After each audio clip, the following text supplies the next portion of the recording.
दिसंबर सन 1941 का वह दिन था जब पर्ल हार्बर पर जापान ने हमला कर दिया। सेना है अभी नहीं, ऊपर उस पहाड़ पर चढ़ना होता है। वो हमला करती है उस पहाड़ पे और मिलिट्री के साथियों ने उस पर हमला कर दिया। जब सब लोग मर रहे थे वह बचा रहा था एक ऐसे सिपाही की गवाही, एक ऐसे आर्मी ऑफिसर की गवाही जिसने कहा कि मैं युद्ध भूमि में गन लेकर नहीं जाऊंगा, बाइबल लेकर जाऊंगा, बाइबल लेकर जाऊंगा। इस बात को सुनकर सोचिए सब लोगों ने कैसा रिएक्ट किया होगा। उसने कहा कि मेरा विश्वास प्रभु यीशु मसीह पर है, इसलिए मैं बाइबल लेकर जाऊंगा, गन लेकर नहीं जाऊंगा। ऐसा कौन करता है? ऐसा कौन करता है? लेकिन इस व्यक्ति ने, जिसकी गवाही मैं आपको बताने जा रहा हूँ, उसने वैसा ही किया। चारों तरफ लाशें बिखरी हुई थी, सारे उसके साथी सिपाहियों के हाथ में गन्स थी, लेकिन उसके हाथ में बाइबल थी। एक ऐसा सिपाही जिसको सबने सबसे पहले डरपोक कहा, लेकिन बाद में प्रभु ने उसके साथ जो किया आप उसे सुनकर चकित हो जाएंगे। आपका विश्वास बहुत ज्यादा बढ़ जाएगा। इस गवाही को आखिर तक देखिए, क्योंकि जैसे ही आप इस गवाही को सुन रहे हैं आपका विश्वास प्रभु लगातार बढ़ाते जा रहा है। क्योंकि ये प्रभु यीशु पर विश्वास करने वाले उसके एक ऐसे बेटे की कहानी है जो आर्मी में शामिल हुआ, लेकिन उसने अपने विश्वास के कारण जो स्टेटमेंट दिया और अपने विश्वास के लिए जो वह स्थिर रहा, उसके कारण परमेश्वर ने जो उसके साथ किया वह अद्भुत रहा। यह गवाही डेसमंड डॉस नामक एक व्यक्ति की है। अमेरिका के वर्जीनिया में 1919 में डेसमंड डॉस का जन्म हुआ। डेसमंड डॉस अपने छोटे से परिवार के साथ रहा करता था। उसके पिता, जिनका नाम विलियम थॉमस डॉस था, वह खुद एक मिलिट्री के सिपाही रह चुके थे। उसके पिता प्रथम विश्व युद्ध के दौरान भीषण युद्धों में शामिल हो चुके थे अपने देश के लिए। और जैसा युद्धों के बारे में कहा जाता है, अगर आपको पता हो कि जो वॉर में शामिल होते हैं सिपाही, जब वो वॉर से वापस आते हैं तो उनकी जिंदगी वैसे नहीं रह जाती जैसे थी। वो बहुत ज्यादा डीप डिप्रेशन में चले जाते हैं और जिंदगी भर उस मानसिक अवसाद और डिप्रेशन का सामना करते रहते हैं। डेसमंड डॉस के जो पिताजी हैं वो भी बहुत ज्यादा मानसिक तनाव से गुजर रहे थे, इसीलिए उन्होंने शराब का सेवन करना शुरू कर दिया था। और शराब का सेवन करने के साथ साथ अपनी पत्नी को मारते थे, अपने बच्चों को भी मारा करते थे। इस प्रकार की सिचुएशन में डेसमंड डॉस बड़ा हो रहा था। और उन्हीं दिनों कुछ ऐसी एक घटना हुई जिसमें डेसमंड डॉस अपने भाई के साथ, जिसे वो बहुत प्यार करता था, डेसमंड डॉस अपने भाई से, जैसे बच्चे आपस में अक्सर लड़ते हैं, और उस लड़ाई के दौरान डेसमंड डॉस ने अपने भाई पर ईंट से हमला कर दिया, जिसके कारण उसका भाई लहूलुहान हो गया। अब चूंकि ये लोग बच्चे थे, इनको पता नहीं था कि ये सब क्या है। छोटा डेसमंड डॉस बहुत ज्यादा डर गया और उसे लगा कि शायद उसने अपने भाई का कत्ल कर दिया है। लेकिन प्रभु की दया से उसका भाई तो बच गया था, लेकिन जो छोटा डेसमंड डॉस था उसके दिल में एक गहरी निशानी छूट गई। एक डर सा बैठ गया था कि क्या सच में मैं अपने भाई को मार देता। बाइबल की वो कहानी जिसमें कैन ने हाबिल को मार दिया था, डेसमंड डॉस ने सुनी थी और वह उस पिक्चर को देखा करता था जो दीवार पर टंगी हुई थी, जिसमें कैन हाबिल को मार रहा था। और वह मन ही मन सोचने लगा कि कोई व्यक्ति जो परमेश्वर से प्रेम करता है वह कैसे किसी को मार सकता है। वो प्रभु के उन वचनों की ओर आकर्षित होने लगा। और उन्हीं दिनों ऐसा हुआ कि उसके पिताजी और उसके चाचा साथ में बैठ के शराब पी रहे थे और उसके पिता और उसके चाचा के बीच में लड़ाई हो गई। उसके पिता ने बंदूक निकाल ली और कहा कि अब मैं तुझे मार दूंगा। उसी समय उसकी माँ, छोटे डेसमंड डॉस की माँ वहां पर आई और उसने अपने पति के हाथ से बंदूक छीनकर डेसमंड डॉस को दी और कहा, बेटा इसे जाकर छुपा दो कहीं पे, वरना तुम्हारे पिता हत्या कर देंगे। डेसमंड डॉस जल्दी से उस गन को लेकर गया और एक घास फूस के अंदर जाकर उसने छिपा दी। और जब वह वापस आया छिपाने के बाद, तो उसने देखा कि उसके पिता को पुलिस गिरफ्तार करके ले जा रही है। और अपने पिता को ऐसे वीडियो में देखकर उसे लगा कि कितना अच्छा हुआ कि मेरी माँ ने उनके हाथ से वह बंदूक छीन ली, वरना शायद उन्हें और भी कड़ी सजा मिलती। उस दिन से डेसमंड डॉस के मन में यह बात आ चुकी थी कि वह कभी भी गन को हाथ नहीं लगाता, वह कभी भी किसी ऐसे माध्यम का इस्तेमाल नहीं करेगा जिससे हिंसा उपजती है। उसने यह तय किया और परमेश्वर से वायदा किया कि वह कभी हत्या नहीं करेगा, कभी किसी को मारेगा नहीं। अपने बचपन में ही डेसमंड डॉस के अंदर दूसरों को बचाने की बहुत इच्छा थी। कई बार वह कई किलोमीटर दूर जाता था ताकि लोगों को ब्लड डोनेट कर सके और लोगों की जान बचा सके। छोटा डेसमंड डॉस अब धीरे धीरे बड़ा हो रहा था और वह जब पहुंच गया अपनी जवानी के समय में, तब उस समय 7 दिसंबर सन 1941 का वह दिन था जब पर्ल हार्बर पर जापान ने हमला कर दिया। अमेरिका के पर्ल हार्बर पर जापान ने हमला कर दिया और अमेरिका ने घोषणा की कि अब हम शामिल हैं युद्ध में जापान के साथ। और तरह अमेरिका भी कूद पड़ा द्वितीय विश्व युद्ध में। और उस समय राष्ट्र क्योंकि पुकार रहा था सहायता के लिए, जवान डेसमंड डॉस के मन में भी राष्ट्र प्रेम की वह भावना जाग उठी और वह अपने देश के लिए कुछ करना चाहता था और वह मिलिट्री में शामिल होने के लिए चला गया। उस ट्रेनिंग के दौरान उसने बहुत अच्छे से वह ट्रेनिंग कंप्लीट की, लेकिन जब गन उठाने की बारी आई तो उसने अपने अफसर से कहा कि सर, मैं गन नहीं उठा सकता, मैं बंदूक नहीं छू सकता, मैं किसी पर हमला नहीं कर सकता, मैं किसी को मार नहीं सकता। उसके अफसर ने क्रोधित होकर कहा, क्या तुम बेवकूफ हो, क्या तुम मूर्ख हो जो आर्मी में आकर ऐसी बातें कह रहे हो? सेना में आने के बाद कहते हो कि तुम बंदूक नहीं उठाओगे, गन नहीं उठाओगे और तुमको लगता है ये पॉसिबल है। लेकिन वो अपने विश्वास पर अड़ा रहा। बाइबल की उस बात पर कि तू हत्या नहीं करना, परमेश्वर की आज्ञाओं को मानने के लिए बाइबल से उसका जो प्रेम था वो ऐसा अद्भुत था कि वह मिलिट्री के ऑफिसर्स के सामने भी खड़ा होकर कह पा रहा था कि मैं अपने विश्वास से डिग नहीं सकता, मैं मारने पर नहीं पर बचाने पर विश्वास करता हूं, क्योंकि मेरे प्रभु यीशु मसीह ने मुझे यही सिखाया है। ऐसा वह कहने लगा। इस बात से उसके ऑफिसर्स उससे बहुत चिढ़ गए और उसके साथी भी उससे चिढ़ने लगे और उसके साथ में जो लोग रहते थे उसे बहुत ज्यादा परेशान करने लगे, क्योंकि यह घुटनों में बैठकर प्रार्थना किया करता था रात में। इसके साथी जो अन्य मिलिट्री के लोग थे वह लोग उससे बहुत चिढ़ते थे और चाहते थे कि कैसे भी यह आदमी यहां से चला जाए। उसे पागल करार करने के लिए आर्मी के ऑफिसर्स ने साजिश की और उन्होंने चाहा कि इस आदमी को यानी डेस्मंड डॉस को पागल करार कर दिया जाए और इसको आर्मी से भगा दिया जाए। लेकिन वो इतना इंटेलिजेंट था कि हर तरह के मेंटल टेस्ट में वो पास हो गया और बहुत अच्छे नंबरों से पास हो गया। अब आर्मी के ऑफिसर्स इस मामले में कुछ नहीं कर सकते थे, इसलिए उन्होंने उसके साथियों से कहा कि तुम इस पर हमला करना। रात के समय डेस्मंड डॉस के ऊपर उसके ही खुद के तो मिलिट्री के साथियों ने उस पर हमला कर दिया। रात में उसे बहुत बहुत बुरी तरीके से पीटा, उसे लहूलुहान कर दिया, वो खून से लथपथ हो गया। उसे पता था कि उसे किसने मारा, लेकिन उसने किसी का नाम नहीं लिया। उसका साथी उसका मजाक उड़ाते हुए उसके चेहरे पर गुस्सा मारने लगा और गुस्सा मार के कहने लगा कि बता कि तुझे गुस्सा आया क्या? तेरा प्रभु तो कहता है कि क्रोध मत करना, गुस्सा नहीं आ रहा? वह चुपचाप खड़ा रहा और कई बार उसने उसे मारा और उन सब लोगों ने उसे एक तमगा दे दिया था और उन सब लोगों ने कहा कि यह कायर आदमी है, इसलिए बंदूक नहीं उठा रहा है। तू कायर है, तू डरपोक है, तू निकम्मा है, तू कुछ नहीं कर सकता, तू कायर है, इसलिए तू बंदूक नहीं उठा रहा है। ऐसी बात उसके साथी उससे कहने लगे, उसके ऑफिसर्स उससे कहने लगे, सेना के बड़े बड़े अधिकारी डेस्मंड डॉस से कहने लगे, उसके विश्वास के कारण जो बाइबल पर थी, प्रभु पर थी, उससे उसका मजाक उड़ाने लगे, उसे कायर, निकम्मा और तुच्छ कहने लगे। अब आप सोचिए कि एक लड़का जो जवान लड़का है 18-19 साल का, वो मिलिट्री में है, उसके सारे साथी उसे मार रहे हैं, उसके ऑफिसर्स उसे पागल करार देना चाहते हैं, उसे कायर कह रहे हैं सब लोग, लेकिन वो फिर भी अपने विश्वास पर अड़िग रहा कि नहीं, मैं गन नहीं छूंगा, लेकिन मैं अपने देश की सेवा करना चाहता हूं। अब सब सोचने लगे ऐसा कैसे हो सकता है, इसलिए सेना के अफसरों ने फैसला किया कि हम इसका कोर्ट मार्शल कर देंगे। सेना का एक बहुत बड़ा अधिकारी वहां पर आया और उसने डेस्मंड डॉस से कहा कि डेस्मंड, मैं चाहता हूं कि तुम इस गन को उठाओ। डेस्मंड डॉस ने कहा, नहीं सर, मैं नहीं उठा सकता। डेस्मंड, इस गन को उठाओ, ये मेरा आदेश है और सेना में आदेश मानना पड़ता है। उसने कहा कि मेरे प्रभु का आदेश मेरे लिए सर्वोपरि है, मैं इस गन को नहीं छू सकता, मैं इस गन को नहीं उठा सकता। उस अफसर ने कहा, तो अब कोर्ट मार्शल की तैयारी हो, अब तुम्हें कोर्ट मार्शल का सामना करना पड़ेगा। और उसी समय जापान और अमेरिका का युद्ध भी प्रारंभ हो गया। डेस्मंड डॉस अपने देश की सेवा करना चाहता था, वह चाहता था और उसका यह कहना था कि मैं सेना के साथ जाऊंगा, लेकिन एक मेडिकल ऑफिसर के तौर पे जाऊंगा, वहां पर उनकी मरहम पट्टी करने जाऊंगा, मैं उन्हें बचाऊंगा, लेकिन गन नहीं रख सकूंगा।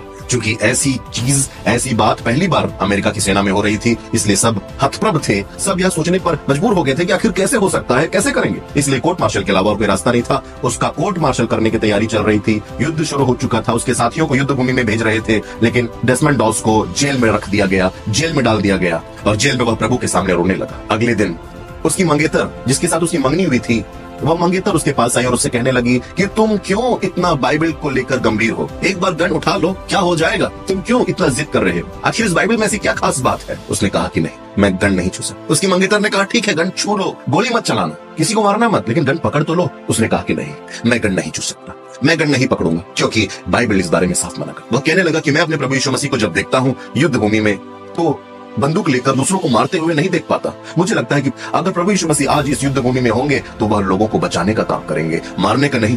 तो मैं प्रभु का शिष्य होकर ऐसा कैसे कर सकता हूँ कि मैं बंदूक लेकर लोगों को मारूं, मैं बचाने का काम कर सकता हूँ। उसकी मंगेतर वहां से उठकर चली गई।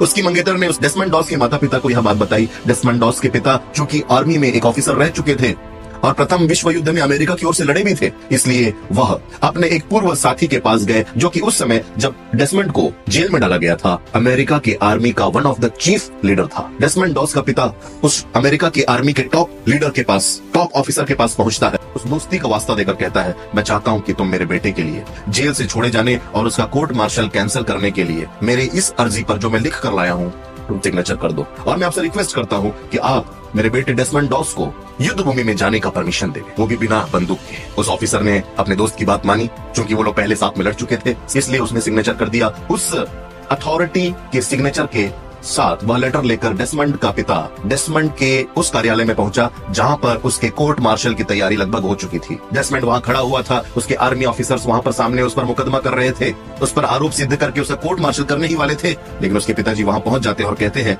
कि मेरे पास एक ऐसा लेटर है जो कि आपके टॉप ऑफिसर ने सिग्नेचर करके दिया। इसलिए वहां के जो ऑफिसर्स होते हैं वो मजबूर हो जाते हैं कि हम डेसमंड का कोर्ट मार्शल नहीं कर सकते और अब हम मजबूर हैं कि डेसमंड को युद्ध भूमि में भेजा जाए, वो भी बिना बंदूक के। अब वक्त आता है कि डेसमंड डॉस अपने साथियों के साथ, वो साथी जो उसको डरपोक, कायर और निकम्मा कह रहे थे, उनके साथ पहुंचता है बैटल ग्राउंड में। जब वह वहां पहुंचता है तो देखता है कि चारों तरफ लाशें बिखरी हुई हैं, कुछ लाशों को चूहे और कीड़े खा रहे हैं। इस विभत्स और डरावने दृश्य को देखकर वह और उसके सारे साथी डर जाते हैं, लेकिन फिर भी अब युद्ध तो करना है, आगे बढ़ना है, आगे बढ़ते जाते हैं और वह पहुंच जाते हैं खड़ी पहाड़ी के नीचे, जहां पर एक खड़ी चढ़ाई है और ऊपर पहाड़ पर दुश्मन की सेना है। अब इन्हें ऊपर उस पहाड़ पर चढ़ना होता है। अमेरिका की जो वायु सेना है, जो एयर फोर्स है, वो हमला करती है उस पहाड़ पे और जिसके कारण जितने भी दुश्मन, जापान की सेना के जो दुश्मन सेना है अमेरिका की, वो अपने बंकरों में जाकर छिप जाते हैं और मौके का फायदा उठाकर ये सारे लोग ऊपर चढ़ने लगते हैं। और इस रिज में जिसमें वो चढ़ रहे थे, जिस पहाड़ी में वो चढ़ रहे थे, उसे हेक्सा रिज कहा जाता है। और ये जब ऊपर पहुंचते हैं तो देखते हैं कि चारों तरफ आग और धुआं है। दुश्मन तो बंकरों में छुपा हुआ है, आग ही आग है, धुआं ही धुआं है, लाशें ही लाशें हैं। किसी के पांव नहीं है, किसी के हाथ नहीं है, किसी का आधा शरीर नहीं है। इस तरह की भीषण युद्ध भूमि में वह पहुंच गया था डेसमंड और उसके साथी बंदूक चलाना शुरू करते हैं, लेकिन इसके पास बंदूक नहीं थी। डेसमंड के पास थी बाइबल थी उसके पास। वह बाइबल को लेकर आगे बढ़ता है और जैसे जैसे उसके साथी घायल होने लगते हैं, वह अपना काम करना शुरू करता है, घायलों का इलाज करना शुरू करता है, उनकी मरहम पट्टी करना शुरू करता है। चारों तरफ से गोलियां चल रही हैं, भीषण युद्ध हो रहा है और लगातार डेसमंड जो है अपने साथियों को बचाते जा रहा है। उसके पास बंदूक नहीं है और उसी समय ऐसा होता है कि उसके साथियों में से एक साथी जिसने डेसमंड को बहुत मारा था उस रात को, वह घायल हो जाता है, उसके दोनों पैर कट जाते हैं और उस समय डेसमंड उसका इलाज करना शुरू करता है। उसी समय एक दूसरा साथी अगर कहता है कि डेसमंड, इस पर अपनी एनर्जी वेस्ट मत करो क्योंकि यह मर जाएगा, लेकिन डेसमंड कहता है नहीं, तुमको कैसे पता ये मर जाएगा, मैं इसे बचाऊंगा, मुझे तो अपनी पूरी कोशिश करनी है बचाने की। पूरी रात डेसमंड घायल लोगों की सेवा करता रहा और अगली सुबह अमेरिका के आर्मी हेडक्वार्टर से यह आदेश आया सैनिकों को, तुरंत उस जगह को छोड़कर नीचे उतर जाओ। सब लोग अपनी जान बचाकर भागने लगे, लेकिन डेसमंड डॉस अपनी जान बचाकर नहीं भाग रहा था। वह ठहरा रहा और घायलों की मदद करते रहा। जब उसके सारे साथी नीचे चले गए, उसने देखा कि उसका एक साथी जिसने उसको बुरी तरीके से मारा था उस रात को, वह लगभग अधमरा हो चुका है। वह उसके पास गया और उसको डेसमंड डॉस ने अपने उस साथी को मॉर्फिन का इंजेक्शन दिया ताकि उसका दर्द कम हो जाए और उसे अपने कंधे पर उठाकर उस पहाड़ी के खड़ी ढलान थी जहां पर, वहां पहाड़ी के किनारे पर लाकर रख दिया। लेकिन वह क्या देखता है कि उसका वह साथी मर चुका है और इस बात को जानकर कि वह मर चुका है, वह बहुत रोने लगा और बहुत उदास हुआ और रोते हुए प्रभु से प्रार्थना की, lord help me to save one more life, lord Jesus help me to save one more life. प्रभु मेरी सहायता करो एक और जीवन बचाने के लिए, प्रभु मेरी सहायता करो एक और व्यक्ति को मैं बचा सकूं। ऐसे वो प्रार्थना करने लगा और अचानक से आग और धुएं के बीच में से दूर से एक आवाज आई, बचाओ बचाओ। वो डेसमंड डॉस तुरंत उस आवाज की तरफ बढ़ने लगा। लाशों के बीच में से खून से लथपथ चारों तरफ चिथड़े थे लाशों के और उस तरफ वो बढ़ता हुआ उस आवाज की ओर पहुंचा और वहां पर वह देखता है कि एक उसका साथी घायल पड़ा हुआ है। उसने अपने उस साथी को पेन किलर्स के इंजेक्शन दिए और अपने कंधे पर उठाकर पहाड़ी के किनारे ले आया और पहाड़ी के किनारे जहां पर खड़ी ढलान थी वहां पर लाकर उसको रख दिया और फिर उसके शरीर में रस्सियां बांधी और रस्सी बांधकर अकेले ही अपने दम पर उस अपने घायल साथी को नीचे उतारने लगा। जो उस खड़ी चट्टान के, उस खड़ी पहाड़ी के नीचे खड़े हुए अमेरिकन आर्मी के सोल्जर्स थे, वो सोचने लगे ये कौन है जो अभी तक वहां पर है, अपनी लाइफ को रिस्क में लेकर दुश्मनों के बीच में अभी तक अकेले कौन खड़ा है, कौन है यह जो हमारे साथियों को बचा रहा है। उनको समझ आ गया यह तो डेसमंड डॉस है। डेसमंड डॉस ने रस्सियों से अपने उस साथी को नीचे पहुंचाया और फिर उसे एक और आवाज आई कि बचाओ और वो प्रभु से कहने लगा, प्रभु मुझे एक और बचाना है, Lord help me to save one more, Lord help me to save one more, एक व्यक्ति को और बचाना है, मेरी मदद करो। एक और आवाज आई, बचाओ। वो पहुंचा उस घायल व्यक्ति के पास, अपने उस घायल साथी की मरहम पट्टी की, उसको फिर से अपने कंधे पर उठाकर लाया, फिर किनारे पहाड़ी के किनारे ले आया और फिर वहां पे रस्सी से बांध के उसको नीचे की ओर भेजने लगा। और अचानक से अमेरिका की जो वायुसेना है वो ऊपर से जापान के उन दुश्मनों पर हमला करने लगती है, दुश्मन सेना पर हमला करने लगती है। फिर से तब दुश्मन की सेना फिर से अपने बंकरों में छुप जाती है और मौके का फायदा उठाकर डेसमंड डॉस फिर से किसी को बचाने के लिए चला जाता है। वह फिर अपने एक साथी को अपने कंधे पर रखकर किनारे तक लाता है और रस्सियों से उसे बांधकर नीचे अपने दूसरे साथियों तक पहुंचा देता है। और यह सब करने में वह बहुत ज्यादा थकने लगा था क्योंकि इसके लिए बहुत ज्यादा ताकत लगती है, लेकिन वह फिर भी प्रभु से प्रार्थना करने लगा, प्रभु एक और व्यक्ति को मैं बचा सकूं, मेरी सहायता कर। तुरंत फिर एक और आवाज आती थी और ऐसा ही होने लगा। लगभग उसने रात भर, रात के अंधेरे में भी अपने साथियों को बचाने का काम किया। वो प्रभु यीशु से लगातार प्रार्थना करते रहा कि प्रभु मेरी सहायता कीजिए, एक और व्यक्ति को मैं बचा सकूं, help me to save one more life, एक जीवन बचा सकूं प्रभु, मैं एक और जीवन बचा सकूं। ऐसा इस एटीट्यूड के साथ जब वो प्रभु से प्रार्थना करता हुआ वह काम करने लगा। रात भर में उसने बहुत परिश्रम किया अपने साथियों को बचाने के लिए। लगभग 75 आर्मी के जवानों को, अपने साथियों को उसने बचा लिया। 75 लोगों को जिनको दूसरे लोग छोड़कर चले गए थे। लेकिन डेसमंड डॉस, जो प्रभु यीशु मसीह पर विश्वास करने वाला एक विश्वासी है, वो अपने विश्वास पर अडिग रहा और प्रभु का वह प्रेम जो उसके हृदय में उमड़ रहा था, उसने उसे मजबूर कर दिया कि मैं यहाँ से अपनी जान बचाकर नहीं भागूंगा, क्योंकि मेरे प्रभु ने अपनी जान देकर हमारी जान बचाई। क्रूस पर प्रभु यीशु मसीह ने खुद कुर्बान होकर हमारी जान बचाई। क्या मैं अपनी जिंदगी कुर्बान करके दूसरों की जिंदगी नहीं बचा सकता? इसलिए अपनी जान की परवाह किए बिना वह दिन भर रात भर उन्हें बचाते रहा और 75 लोगों को बचा लिया उसने। अचानक वह अपने सीनियर ऑफिसर को देखता है, वह सीनियर ऑफिसर जिसने डेसमंड डॉस को कहा था कि तुम कायर हो। डेसमंड डॉस जैसे ही उसे बचाने जा रहा था, दुश्मन की गोली आकर डेसमंड डॉस के हेलमेट पर लगती है, उसका हेलमेट दूर उड़ जाता है और वह अपने ऑफिसर को स्ट्रेचर में घसीटते हुए किनारे तक ले जाता है और उसका ऑफिसर लगातार कवर फायर देते रहता है ताकि दुश्मन हमला न कर पाए। अपने ऑफिसर को भी रस्सियों से बांधकर वह नीचे पहुंचाता है। दुश्मनों के उस बंकर में जब वह पहुंचता है तो देखता है कि एक दुश्मन जापानी सैनिक घायल है। डेसमंड डॉस अपने उस दुश्मन की भी मरहम पट्टी करता है, उसको भी मॉर्फिन का पेन किलर का इंजेक्शन देता है और अपने दुश्मन की भी जान बचा लेता है। प्रभु यीशु मसीह पर विश्वास करने वाले लोग ऐसे ही होते हैं, जो न सिर्फ अपने साथियों को बचाते हैं पर अपने दुश्मन पर भी रहम करते हैं। और वह स्वयं भी फिर उन रस्सियों का सहारा लेकर नीचे पहुंचा।